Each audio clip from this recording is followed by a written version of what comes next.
वो भी परेशान हो गई, क्योंकि अब जो शेयर का भाव है वो इशू प्राइस के नीचे आ गया है।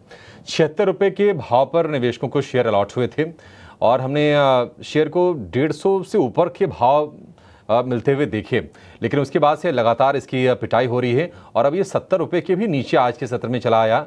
69 रुपये 54 पैसे का इसने आज का लो बनाया है, यानी कि मतलब जो आईपीओ का प्राइस था उसके भी नीचे। तो लोग परेशान निश्चित तौर पर ओला इलेक्ट्रिक के शेयर को लेकर भी होंगे। हालांकि 3 महीने ही लिस्ट हुए हैं इसको। ओशो, कोई व्यू दे पाएंगे आप? थोड़ा मुश्किल सा सवाल है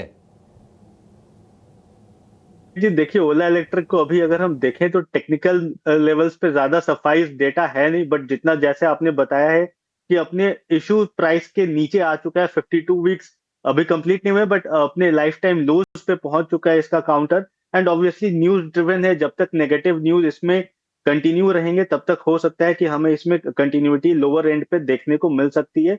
हायर लेवल से देखें तो बिल्कुल एक स्ट्रॉन्ग सेल ऑफ आया है टेक्निकल लेवल्स पे।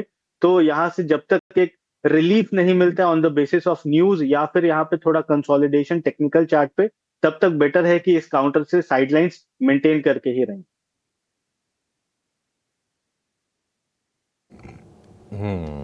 तो ओला इलेक्ट्रिक देखिए, बिजनेस करना तभी मतलब आप अच्छे से कर सकते हैं जब आप उसके लिए सर्विस भी अच्छी दें। ऐसा नहीं कि बाइक बेच दी और उसके बाद सर्विस की कोई गारंटी नहीं है। ऐसी तमाम खबरें आई, तस्वीरें भी आई कि सैकड़ों हज़ारों की संख्या में जो बाइक्स हैं वो खड़ी हैं सर्विस सेंटर पर और उनकी कोई पूछताछ नहीं हो रही है। और उसको लेकर ही ग्राहकों ने ये शिकायत की थी ओला के खिलाफ। चलिए, आपको ये बताते हैं कि ऑप्शंस में अगर आपको कमाई करनी है तो कहाँ पर। लिस्टिंग के बाद से ही ओला इलेक्ट्रिक के लिए बुरी खबरें आनी शुरू हो गई थी।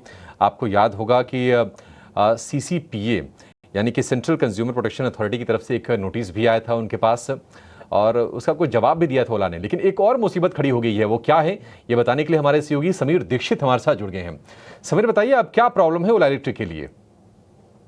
जी बिल्कुल, ओला इलेक्ट्रिक की मुश्किलें लगातार गहराती जा रही हैं। ताज़ा डेवलपमेंट ये है कि CCPA central consumer protection authority ने DGBIS को ओला इलेक्ट्रिक के मामले में डिटेल्ड इन्वेस्टिगेशन करने के लिए ऑर्डर जारी कर दिया गया है। 6 नवंबर को ये ऑर्डर जारी किया गया था CCPA की तरफ से DGBIS को।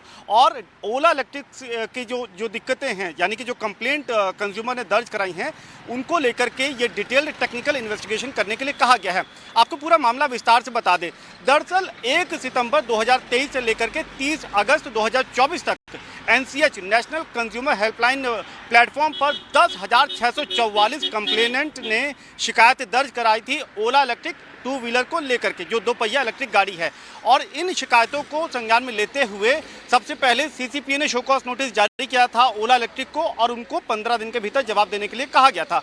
21 अक्टूबर को जो ओला इलेक्ट्रिक ने जवाब दिया था उसमें कहा गया था कि 99% से ज़्यादा 99.1% जो है ऐसी कंप्लेनेंट को एड्रेस किया गया है।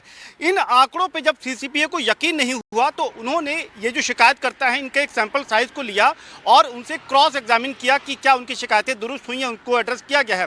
दिलचस्प जानकारी ये निकल के आई है कि ज़्यादातर जो शिकायत करता है उन्होंने ये कहा कि उनकी शिकायतें दूर नहीं हुई हैं, उनके 2 व्हीलर के साथ में सॉफ्टवेयर या हार्डवेयर की प्रॉब्लम जो भी शिकायत है वो बरकरार है। लेकिन कंपनी ने उन शिकायतों को क्लोज कर दिया, यानी कि उन शिकायतों को ये दिखाया कि भाई इनको एड्रेस कर लिया है और अपने पोर्टल पे उसको क्लोज कर दिया। इस तरीके से जब मामला CCPA के संज्ञान में आया कि भाई शिकायत तो दूर हुई नहीं लेकिन कंप्लेंट को क्लोज कर दिया है, तब जाकर के CCPA ने इस पूरे मामले की जांच DGBIS को सौंपी है। और संभवतः ये पहली दफ़ा होगा जब BIS जो है इस तरीके के किसी कंपनी के खिलाफ डिटेल्ड टेक्निकल इन्वेस्टिगेशन करेगा।